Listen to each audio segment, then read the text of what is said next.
அனைவருக்கும் வணக்கம். பிரம்மரிஷி பிதாமக பத்திரிஜிக்கும் மற்றும் மகாவதார் ஃபவுண்டேஷன் ரங்கநாதன் ஜிக்கும் என்னுடைய வணக்கத்தையும் நன்றியும் தெரிவித்துக் கொள்கிறேன்.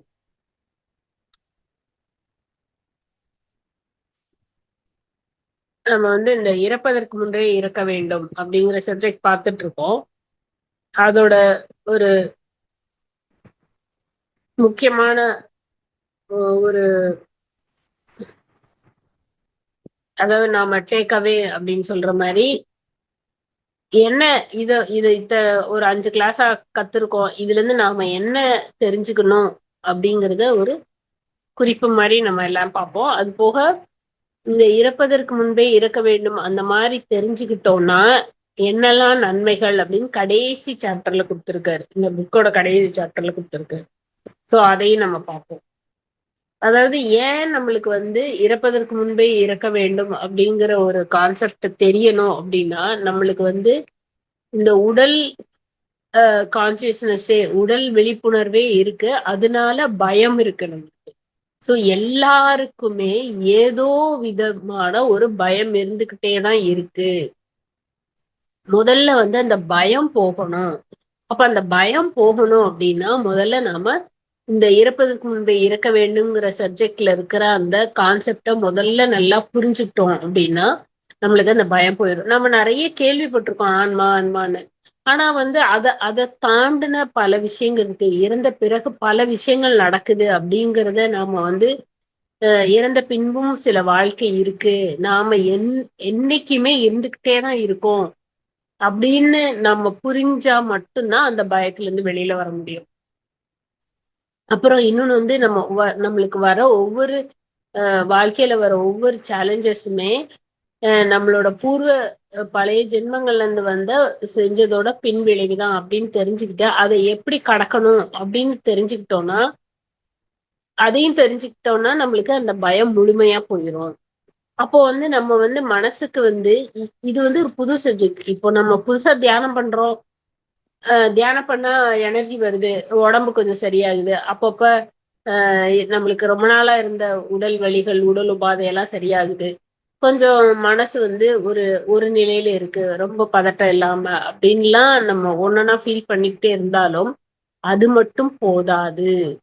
நாம முழுமையா அந்த பயம், அதாவது ஏதோ ஒண்ணு இழக்க நேருது இல்ல ஏதோ ஒண்ணு நடக்குது அப்படின்னா அது அந்த புரிதல் இல்லைன்னாதான் அந்த பயம் துக்கம் நம்மள ஆட்கொண்டுக்கிறோம். அப்ப அந்த பயமும் துக்கமும் இல்ல அப்படிங்கிறதுக்கு வராம இருக்கணும் அப்படின்னா ஒரு சாதாரண மனுஷங்களுக்கு அந்த மனசுல அது இருக்கதான் செய்யும். ஆனா நம்மள மாதிரி தியானிகளுக்கு இந்த சப்ஜெக்ட் இந்த கான்செப்ட் புரிஞ்சிருச்சு, தெளிவா ஆயிட்டோம், அத நம்ம மனசுக்கு நல்ல ஒரு ஆழமா பதிய வச்சுட்டோம், நம்மளுக்கு புரிதல் நல்லா வந்துருச்சு அப்படின்னா கண்டிப்பா பயம் போயிடும். அப்ப இன்னும் நம்ம தியானத்தை தீவிரப்படுத்துவோம். அப்படி பண்ணும்போது ஆட்டோமேட்டிக்கா இந்த சப்ஜெக்ட் நம்மளுக்கு நல்ல தெளிவா வந்துடும். ஸோ நம்ம லைஃப்ல வர சேலஞ்சஸ் வரும்போது அதை எப்படி ஆன்ம ரீதியாக அதை கையாள வேணும் அப்படிங்கிறது நம்மளுக்கு கம்ப்ளீட்டா புரிஞ்சிடும். இப்போ நம்மளுக்கு வர ஒவ்வொரு பிரச்சனைகளையும் நம்ம எப்படி கையாளுறோம்னா உடல் ரீதியாக, மனம் ரீதியாக, உணர்ச்சி ரீதியாக இப்படி கையாண்டுகிட்டு இருக்கோம். ஏன்னா அதெல்லாம் நம்ம இல்ல, அது எதுவுமே நம்ம இல்ல அப்படிங்கிறத நாம புரிஞ்சுக்கணும். இது நம்ம கேக்குறது திருப்பி திருப்பி எல்லாரும் சொன்னது தானே, நான் ஆன்மா இல்ல, நான் இந்த உடல் இல்லை, நான் ஆன்மா, நான் இந்த மனம் இல்லை, நான் ஆன்மா அப்படின்னு சொல்றது தானே. அப்படின்னு அந்த சென்டென்ஸ் வேணா சாதாரணமா இருக்கலாம். ஆனா அந்த உண்மையை புரிஞ்சுக்கிட்டு அந்த சத்தியத்தை புரிஞ்சுக்கிட்டு அதுல நாம பயணிக்கும் போது ஆட்டோமேட்டிக்கா நம்மளுக்கு அந்த பயம் போயிரும், அந்த தெளிவு வந்துடும். எப்போ அந்த பயம் போய் நம்ம ஆன்ம ரீதியா ஒவ்வொரு வாழ்க்கையில நடக்கிற ஒவ்வொரு விஷயத்தையும் ஆன்ம ரீதியா பார்க்க ஆரம்பிக்கிறோமோ அப்போ அனாவசியமான கவலை, துக்கம், பயம் இது எதுவுமே அந்த நிகழ்வுல இருக்காது. எல்லாத்தையுமே ஒரு அனுபவமாக எடுக்கிற மாதிரி வந்துடும். சோ இந்த பயம் போயிருச்சு அப்படின்னாலே, நான் இந்த உடலிலே ஆன்மா அப்படிங்கிற உணரும் போது அந்த பயம் கொஞ்சம் கொஞ்சமா போயிடுச்சுனாலே நாம வாழும் போதே அந்த ஆன்ம நிலையில வாழ்றதுக்கான ஒரு வாய்ப்பு வரும். ஏன்னா பயமே ஒரு தடை நம்மளுக்கு. பயமே என்ன பண்ணும், நம்மள வந்து சில தீவிர முயற்சி எடுக்க விடாது. ஒரு தொடர்ந்து தியானத்தை பண்றதுக்கு விடாது. ஏதோ ஒரு பிரச்சனை வரும்போது, என்ன இவ்வளவு நாள் தியானம் பண்ணேன், ஆனா எனக்கு ஒன்னும் பெருசாகல, இப்ப இந்த பிரச்சனை வந்திருக்கே அப்படின்னு நம்ம நினைப்போம். ஆனா அது வந்துட்டுதான் இருக்கும். நாம அதை ஆன்ம ரீதியா வந்து கையாளும் போது அதுல இருந்து ஈஸியா வெளியில வர முடியும் அப்படிங்கிறது புரியும். இன்னொன்னு என்ன சொல்றாரு அப்படின்னா, முன்னாடியே நம்ம பார்த்தது என்னன்னா, நீங்க உடல் சம்பந்தமாக மனம் சம்பந்தமாக எந்த வேலையும் செய்யறதுக்கு பதிலா நீங்க ஆன்ம ரீதியா வேலை செஞ்சீங்கன்னா, அதாவது தியானம் பண்றது, புக்கு படிக்கிறது, சஜ்ஜன சாங்கத்தியம் பண்றது, சேவை பண்றது, அதுக்கே உங்க லைஃப், உங்க மைண்ட, உங்க மனசை வந்து அந்த பக்கமே திருப்பிட்டீங்க அப்படின்னா, உங்களுக்கு உடல் தேவையான, இந்த உலகத்துக்கு, இந்த இந்த வாழ்க்கைக்கு தேவையான அத்தனை உலக சம்பந்தமான, பௌதீக சம்பந்தமான அத்தனையும் கிடைக்கும். அது உறுதியே இந்த முன்னாடியே சொல்லியிருக்காரு. இது இவர் மட்டும் சொல்லல, ஜீசஸும் அப்படிதான் சொல்லியிருக்காரு. என்ன சொல்லியிருக்காரு? Seek the kingdom of God and everything will follow அப்படின்னு. அதாவது நாம வந்து இறைவனின் ராஜ்யத்தை அடைவதற்கு தேவையான முயற்சியை செய்யும் போது மத்தது எல்லாம் நம்மளுக்கு தானாக வரும் அப்படின்னு. சோ அதுவுமே ஒரு பயம் தான் நம்மளுக்கு.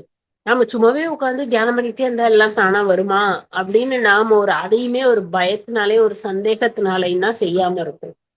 சோ அந்த மாதிரி நிறைய பயம், சந்தேகம் இதெல்லாம் நம்மளுக்கு தெளிவாக ஆக ஆக ஆன்ம ரீதியா நம்ம வந்து எப்போ ஒவ்வொரு பிரச்சனையும் ஹேண்டில் பண்ணிட்டு ஒவ்வொரு நொடியும் நம்ம ஆன்மா விழிப்புணர்வோடு வாழும்போது நம்மளுக்கு நிறைய தெளிவு வந்துரும். இப்போ இதுல வந்து நம்ம என்ன நம்ம முதல் கடமை, அதாவது நம்ம இந்த பாதைக்குள்ள வந்துட்டோம், இத்தனை நாளா தியானம் பண்றோம் அப்படின்னா, இப்ப இந்த இறப்பதற்கு முன்பே இறக்க வேண்டும் அப்படிங்கிற சப்ஜெக்ட் வந்து ஒரு ஸ்டெப் இன்னும் கொஞ்சம் மேல எடுத்து வைக்கிறோம் நம்ம.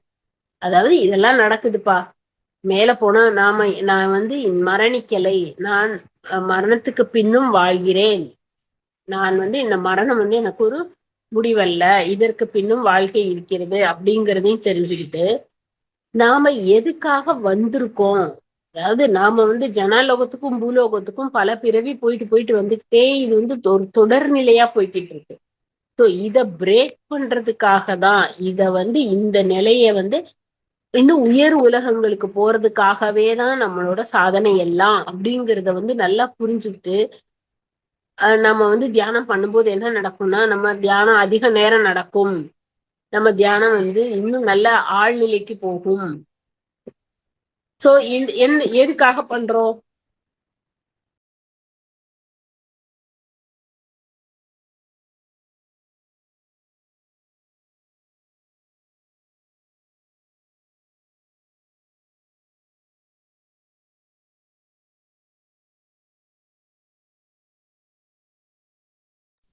மாஸ்டர்ஸ் ஒரு நிமிடம், இன்டர்நெட் இஷ்யூ, ஜாயின் பண்ணிடுவாங்க மேடம்.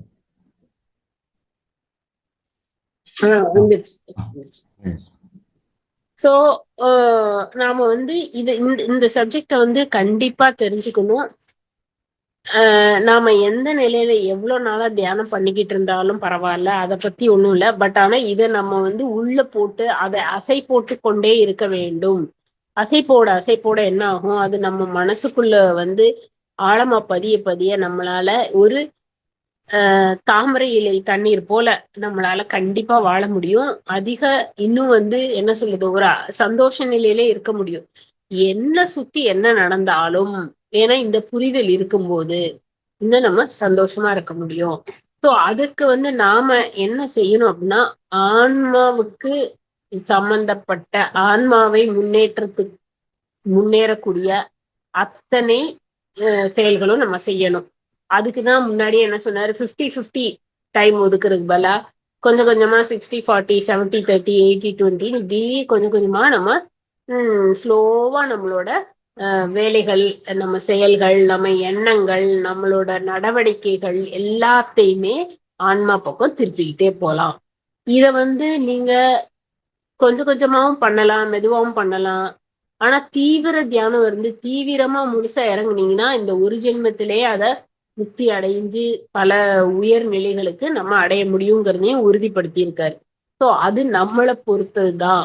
நாம எவ்வளோ இதுக்கு முக்கியத்துவம் கொடுக்குறோம், எவ்வளோ புரிஞ்சிருக்கோம், எவ்வளோ இந்த ஞானத்தை நம்ம சத்தியத்தை புரிஞ்சிருக்கோம், சத்தியம் இதுதான் அப்படின்னு தெரிஞ்சிருக்கோம். அதை பொறுத்துதான் நம்ம நம்மளோட முன்னேற்றமும் இருக்கும். ஸோ இதுல நாம நான் இன்னும் இந்த உடலுங்கிற அந்த விழிப்புணர்வுல இருந்து ஆன்ம விழிப்புணர்வுக்கு கொஞ்சம் கொஞ்சமா ஒவ்வொரு நாளும் கொஞ்ச நேரம் அந்த விழிப்புணர்வை மாத்துறதுக்கு முயற்சி செய்ய வேண்டும். தியானம் செஞ்சாலும் சரி, தியானம் செய்யறது தனியா இருந்தாலும் சரி, நீங்க புத்தகங்களை படிச்சு இந்த மாதிரி நம்ம ஆல்ரெடி இந்த சப்ஜெக்ட பத்தி பேசியிருக்கோம்னா அந்த வீடியோக்களையோ அந்த புத்தகத்தையோ எடுத்து திருப்பி நீங்க உங்களுக்கு தேவையான சில அந்த முக்கியமான குறிப்புகளை எடுத்து நம்ம திருப்பி திருப்பி நம்ம மனசுக்கு அதை பழக்கப்படுத்தணும். அது ஒண்ணு பண்ணும்போது என்ன ஆகும்னா நம்மளோட கம்ப்ளீட்டா நம்ம நடவடிக்கையே மாறிடும், நம்ம எண்ணங்கள் மாறிடும், நம்மளோட செயல்கள் எல்லாம் அந்த ஆன்ம பக்கம் திரும்ப ஆரம்பிச்சிரும் அப்படின்றாரு. இப்போ இதுல ஒரு விஷயம் ஒண்ணு சொல்றாரு, ஒரு சின்ன கோட் மாதிரி கொடுத்திருக்காரு. இந்த உடலுக்குள்ள ஆன்மா இருக்கு, அது அந்த பூர்ணாத்மாவோட ஒரு அம்சாத்மா, ஒரு துளி, ஒரு குழந்தை மாதிரி, ஒரு விதை மாதிரி. அதாவது ஒரு மரத்துல இருந்து ஒரு மரம் பெருசாகி அது பூத்து அது காய்ச்சி அதுல இருந்து வர பழத்துல இருந்து வர ஒரு கொட்டை திருப்பி ஒரு மரமாகும்ல, அது மாதிரிதான் நம்ம அந்த மரத்துல இருந்து ஒரு விதை, அந்த பூர்ணாத்மால இருந்து ஒரு சின்ன அம்சாத்மா அப்படிங்கிற உணர்வு நிலையில இல்லாம ஒவ்வொரு ஜென்மமும் உடல் ரீதியாகவே வாழ்ந்து வாழ்ந்து அந்த ஆன்மாவை கொலை செய்கிறோம். கடைசியில இந்த உடம்ப அந்த உயிர் சக்திய என்னன்னா பல தேவையில்லாத விஷயங்களுக்கு செலவழிச்சு இந்த உடம்பு இயங்குவதற்கு தேவையான உயிர் சக்தி எல்லாம் காலியான பிறகு அந்த ஆன்மா இந்த உடலுக்குள்ள இருந்து அது என்ன செய்ய வேணுமோ அதை செய்ய முடியாம இந்த உடலை விட்டு போறதுதான் இறப்பு. சோ இறப்புங்கிறது ஒரு முடிவில்லை. இறப்புங்கிறது இந்த உடல்ல இந்த ஆன்மா இருந்து இன்னும் அந்த ஆன்மாவை உயர்த்தி கொள்ள முடியாது அப்படிங்கிற ஒரு நிலை வரும்போது அந்த ஆன்மா இந்த உடலை விட்டு போயிருது. அதாவது பழைய கிழிஞ்ச சட்டையை தூக்கி போட்டு புது சட்டை போடுற மாதிரி அந்த ஆன்மாக்கு இந்த உடல். சோ இத நாம திருப்பி திருப்பி கேட்டு புரியும் போது நம்மளுக்கு அந்த பக்கம் திரும்ப ஆரம்பிக்கும் போது நிறைய தெளிவு வரும், நம்மளுக்கு அந்த பதட்டம் போயிரும், பயம் போயிரும். இப்போ இத இதெல்லாம் நம்ம எப்படி புரிஞ்சுக்கலாம்னா நிறைய அறிஞர்கள் நிறைய விஷயங்களை சொல்லியிருக்காங்க. அதாவது இது ஒரு கனவு மாதிரி, இது நாடக மேடை, உலகமே ஒரு நாடக மேடை அப்படின்னு. எப்படி நம்ம உடலை நீத்த பிறகு எந்த ஒரு உணர்வு நிலையில நம்ம அந்த ஆன்மா இருக்கும் அப்படின்னா, நீங்க டெய்லி தூங்குறீங்க, தூங்கும் போது ஒரு கனவு வருது. அந்த கனவு ஒரு பயங்கரமான கனவுன்னு வச்சுப்போம். அந்த கனவு கூட போயிட்டு இருக்கோம், திடீர்னு ஐயோ என்னடா அப்படின்னு டக்குன்னு முழிச்சிங்கன்னா ஓ இது கனவா அப்படின்னு சொல்ற மாதிரி இந்த உடலை விட்டு நாம வெளியில வந்த பிறகு ஓஹோ இது இந்த உடம்புக்குள்ள இருந்து இந்த வேலையெல்லாம் செஞ்சுட்டோம் முடிஞ்சிருச்சா அப்படிங்கிற உணர்வு நிலைனா அந்த ஆன்மாக்கு இருக்கு. எப்படி கனவுதானா அப்படின்னு எப்படி ஒரு இதுக்குன்னு முழிக்கிறோமோ அதே மாதிரி அந்த விழிப்புணர்வு இந்த உடல்ல இருந்த விழிப்புணர்வு டக்குன்னு இந்த உடலை விட்டு நீங்கும் போது அந்த ஆன்மாக்கு போகும்போது அப்போ அது எப்படி இருக்குன்னா ஒரு கனவு மாதிரி இருக்கும். ஓஹோ இத்தனை நாள இந்த உடம்புக்குள்ள இருந்தோமா, இந்த வேலையெல்லாம் செஞ்சோமா, இந்த கதாபாத்திரம் எல்லாம் நடிச்சோமா அப்படிங்கிற ஒரு நிமிஷத்துல அந்த உணர்வு நிலை மாறிடுமா.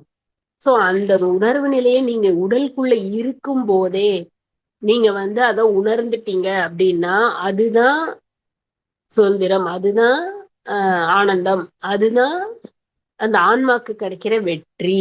இல்லைன்னா அந்த மனம்ங்கிற அந்த ஒரு என்ன சொல்றது ஒரு சக்திக்குள்ள அந்த ஆன்மா மாட்டிக்கிட்டு வெளியில வர முடியாம அதை தன்னை வெளிப்படுத்த முடியாம ஒவ்வொரு ஜென்மமா அது கொலை செய்யப்படுகிறது, ஆன்மா கொலை செய்யப்படுகிறது அப்படிங்கிறாரு. அப்புறம் இன்னொன்னு விஷயம் என்ன புரிஞ்சுக்கணும்னா இந்த உலகம் ஒரு நாடக மேடை. அதுல நாம இத்தனை கதாபாத்திரங்கள் நடிக்க வந்திருக்கோம். அப்படிங்கிறத புரிஞ்சுக்கிட்டு அந்தந்த கதாபாத்திரத்துக்கு தேவையான நடிப்பையும் பாவனையும் கடமையும் கரெக்டா செஞ்சுட்டோம் அப்படின்னா அவ்வளவுதான். அதுக்கப்புறம் அதுல ஒரு பிரச்சனையும் இருக்காது. அதாவது ஷேக்ஸ்பியரே சொல்லியிருக்காரு. என்ன சொல்லியிருக்காரு? உலகம் முழுதும் ஒரு மேடை, நாம் அனைவரும் வெறும் நடிகர்கள், நம் பங்கை செய்துவிட்டு வெளியேறுகிறோம். அவ்வளவுதான்.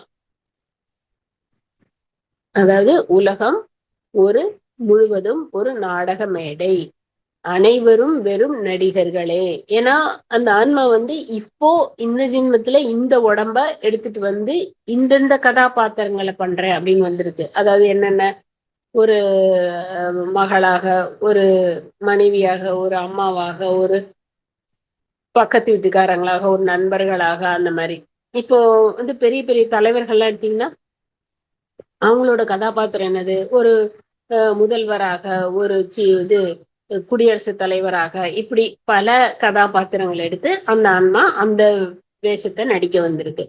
சோ இத நம்ம புரிஞ்சுக்கிட்டோம் அப்படின்னா இந்த உலக நாடகத்துல வந்து நாம வந்து கதாபாத்திரமா அந்தந்த இதை செஞ்சு சிறிது காலம் இருந்து அதை முடிச்சுட்டு வெளியேறி போறோம் அப்படிங்கிற உண்மையும் நாம புரிஞ்சுக்கணும்.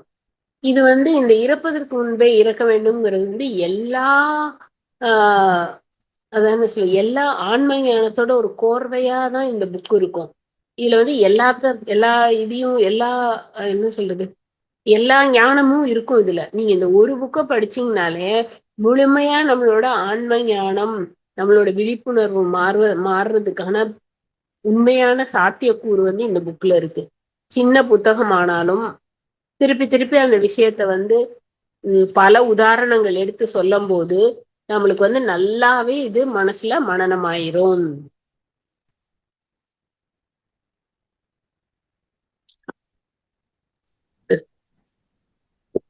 சோ இப்போ வசிஷ்டர் இத வந்து ஷேக்ஸ்பியர் இப்படி சொல்லியிருக்காரு. இப்ப வசிஷ்டர் என்ன சொல்லியிருக்காரு அப்படின்னா, நம்ம வந்து உடலுங்கிறது ஒரு பழைய சட்டையை கழட்டிட்டு புது சட்டை போடுற மாதிரி பழைய உடலை விட்டு ஒரு புது உடலை தரிக்கிறதுக்காக வருது அப்படிங்கறத சொல்றாரு. இன்னொன்னு, இது இந்த இந்த இந்த ஜென்மமே எதுக்கு? நாம வந்து நம்ம மனநிலைமைனா நம்மளோட குணம், அதாவது ரஜோகுணம், தமோ குணம், சாத்வீக குணம், சுத்த சாத்வீகம், அப்புறம் அடுத்து அதுக்கு மேல மேல இருக்கிற குணத்துல இருந்து கொஞ்சம் கொஞ்சமா வந்து அந்த மனம் வந்து பக்குவப்பட்டு அது வந்து ரிஃபைன் ஆகி மேல நோக்கி போகும்போது அந்த இறைத்தன்மைக்கு ஈடான ஒரு மனநிலைமை வரும்போது அந்த ஆன்மா வெளிப்படைஞ்சிடும், அந்த ஆன்மா முக்தி அடைஞ்சிடும். சோ இதுக்கு எல்லாம் காரணம் இந்த தடை வந்து மனம்தான். மனம் வந்து சில புரிதல்கள், போன ஜென்மத்தோட சில என்ன சொல்லுது பிலீஃப் சிஸ்டம்னு சொல்றோம்ல, நான் உடல் உடல் உடல் நினைச்சு நினைச்சு அதையே ரொம்ப ஆழமா பதிஞ்சனால அந்த விழிப்புணர்வுல இருந்து அந்த மனம் வந்து அதை விட்டு விலக முடியல. சோ இந்த ஞானத்தை கொடுத்து கொடுத்து கொடுத்து கொடுத்து அந்த அழுக்க வந்து நீக்கிறோம். நம்ம மனசுல வந்து தேவையற்ற ஒரு என்ன பிலீஃப் சிஸ்டம்னு என்ன சொல்றது, தேவையற்ற ஒரு நம்பிக்கை, அதை வந்து நீக்கி வேற ஒரு உண்மையான சத்தியத்தோட ஒரு உண்மையை வந்து நம்ம அந்த மனசுக்கு கொடுக்குறோம். இது ஜஸ்ட் பாத்தீங்கன்னா ட்ரைனிங் யோர் மைண்டு தான், மனம் தான். மனமும் வந்து கொஞ்சம் ட்ரெயின் பண்ணிட்டு வரோம். கொஞ்சம் கொஞ்சமா தியானம் பண்ணி இந்த ஞானத்தை கொடுத்து திருப்பி சேவை செஞ்சு, அப்போ நம்ம வந்து இந்த ஞானத்தை கேட்கும் போது ஒரு உணர்வு நிலை வரும்ல. நம்ம தியானம் பண்ணும்போது சில சக்திகளை ஃபீல் பண்றோம். அப்ப சேவை செய்யும் போது ஒரு உணர்வு நிலை வரும். அந்த உணர்வு நிலை பாத்தீங்கன்னா நம்மளுக்கு அந்த சாதாரணமா ஒரு வாழ்க்கையில ஒரு கார் வாங்கினாலோ வீடு வாங்கினாலோ கிடைக்கிறத விட ரொம்ப அதிகமா இருக்கும். நம்மளால அதை வந்து வார்த்தையால சொல்லவே முடியாத ஒரு உணர்வு நிலையில இருப்போம். சேவை செய்யும் போதோ, நம்ம வந்து ஒரு புத்தகத்தை படிக்கும் போதோ, இல்ல வந்து நம்ம ஆழ்நிலை தியானத்துல போய் நம்மள நாமளே உணரும் போதோ, இதெல்லாம் நம்மளால வந்து பெருசா வார்த்தையில சொல்ல முடியாது. ஸோ அந்த மாதிரி ஒரு உணர்வு நிலைக்கு போறதுக்கு கொஞ்சம் கொஞ்சமா நம்ம மனசை வந்து ட்ரெயின் பண்ணிக்கிட்டே போறோம். அதுதான் இப்ப நடந்துட்டு இருக்கு. அந்த ப்ராசஸ் தான் நம்ம பண்றது. அந்த ப்ராசஸ்ல கொஞ்சம் முன்ன பின்ன வரும். அதனால நம்ம அதை எக்காரணம் கொண்டு விடக்கூடாது. அதை தொடர்ந்து சின்சியரா சீரியஸா நம்ம பண்ணிட்டே போகணும்.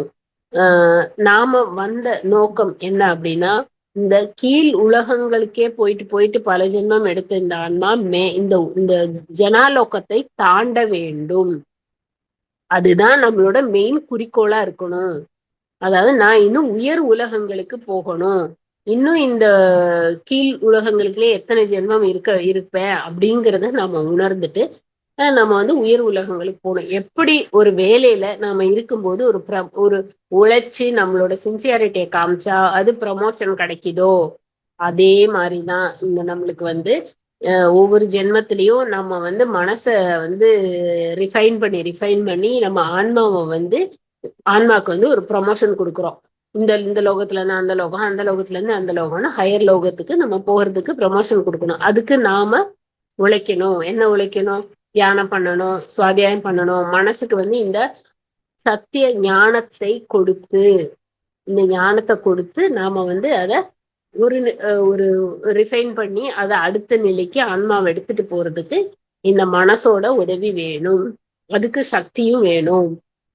அப்ப இந்த சஜ்ஜன சாங்கத்தியத்துல வந்து ரொம்ப ரொம்ப ரொம்ப முக்கியமான விஷயங்கள் இருக்கு. ஏன்னா இப்போ நான் வந்து இந்த புக்கை படிக்கிறதுக்கு ஒரு சில காலம் எடுத்திருப்பேன். ஆனா இப்ப நான் அதுல என்னெல்லாம் முக்கியம் இருக்கோ அப்படிங்கிறத உங்களுக்கு ஒரு 1/2 மணி நேரத்திலே நான் சொல்லும் போது வள்ளுவர் சொல்ற மாதிரி செல்வத்துள் செல்வம், செவிச்செல்வம், அச்செல்வம், செல்வத்துள் எல்லாம் தலை. அதாவது காது வழியா போற எந்த ஒரு செல்வமும் நம்ம காது வழியா நம்மளா கண்ணுல படிக்கிறத விட நாம பிறர் சொல்றத நம்ம கேட்கறது வந்து அவ்வளோ ஈஸியா போய் மூளையில பதியும்.